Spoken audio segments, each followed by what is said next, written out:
সুপ্রিয় দর্শক, মানুষের জীবনটা কত বড়। আমি যদি উল্টো করে বলি, মানুষের জীবনটা আসলে কত ছোট। দেখেন, একজন মানুষ জন্মগ্রহণ করলো, কেউ কেউ কিন্তু মৃত্যু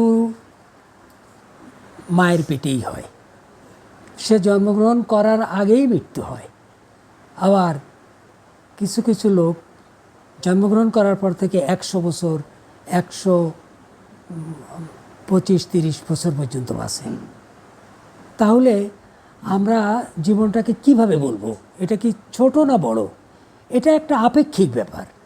পৃথিবীতে ছোট বলেও কিছু নেই, পৃথিবীতে বড় কিছুও নেই।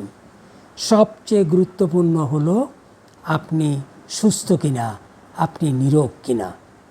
এই জন্য আপনি আমি যদি কাজী নজরুল ইসলামের কথা বলি, তিনি মারা গেছেন প্রায় 77 বছর বয়সে, কিন্তু উনি অর্ধেকের বেশি বয়স তো তার অসুস্থতায় কেটেছে।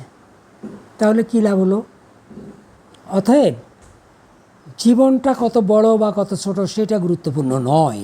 সবচেয়ে গুরুত্বপূর্ণ হলো সে কতটুকু সুস্থ, নীরোগ এবং সাহসী, ভালো কাজ করে, মানুষকে উপকার করে, মানুষকে সহযোগিতা করে।